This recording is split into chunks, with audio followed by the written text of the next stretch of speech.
So I've been having this thought. So it's actually it's going to be 2 years in April, 1st of April, since I bought my motorcycle. And as I've been riding throughout the year,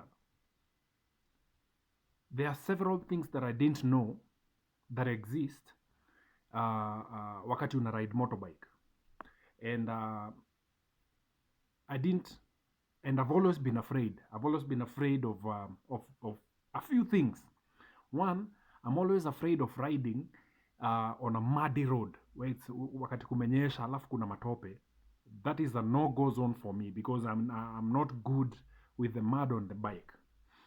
The second thing I'm not I've always been afraid of is the rain. Wakati na ride bike and it's raining, that is actually a very huge fear for me. One, because I have slipped and fell. All right. And the third thing that I'm always afraid of is riding along a crosswind. And now, all these three things over the last, let's just say 2 years it is, I've ridden in them. All these three. Nimeenda kwa matope, hapo sitawairudi tena. I've also gone when it's raining, and I mean it's common. Some of these things are beyond you. All right, these are things that you could be riding, you could be taking like a long ride, and then along the journey it starts raining. So this is completely beyond you. Or sometimes I'm on the highway, I'm going nini nini, and then I go through a crosswind. This way now you're riding this way, and then there is a wind crossing. Now this does not happen everywhere. It's very specific places where there are crosswinds. Now my daily route, ile natumianga kila siku kwa kazi, is along a crosswind point. Now this is my daily route, and the first times when I went there, I was so afraid of that place, and so I had several ideas. One, I could use an alternative route yenye ilikuwa mbali kidogo to avoid this crosswind. That way, I would have going through that route has its disadvantages because one, I will waste a lot of time and the bike will consume a lot of fuel as I try to maneuver away from this crosswind area. The second thing, the second option would be to completely not go through that route. Completely, just keep the bike away and just not go there. The third thing was go through this wind until I become very skillful at it. So I opted for the third option. That's why every day I ride through this crosswind area. So the other day I was riding there and it was raining. Disaster. There is a crosswind and it's raining. The roads are slippery. When wet, pause.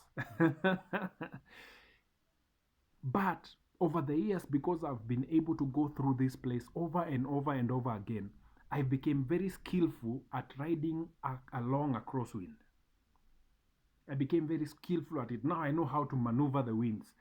And because I've been rained on so many times as I ride my bike, I became very skillful at riding in the rain. Okay? And this brings me to my random thought for today.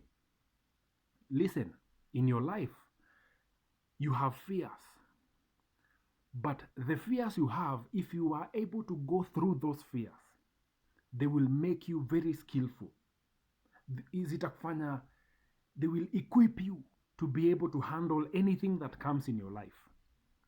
And I always say this, crosswinds make the best, the most skillful riders. All right? So as I've been able to go through every other day, every other week, I go through these places, I became very skillful and now I know how to maneuver. Okay?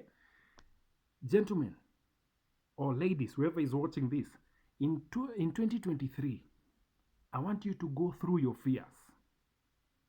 Go through your fears because as you go through your fears, you become strong and you become very skillful at going through them. Stop, wacha hii story ya kuhepa fear zako. Go through them. There is a popular saying, there is a popular common saying that says, if what don't kill you only makes you stronger. So instead of kuepuka, why don't you go through it? That is my challenge for 2023. Go through your fears. Stop running away from them. All right? Peace.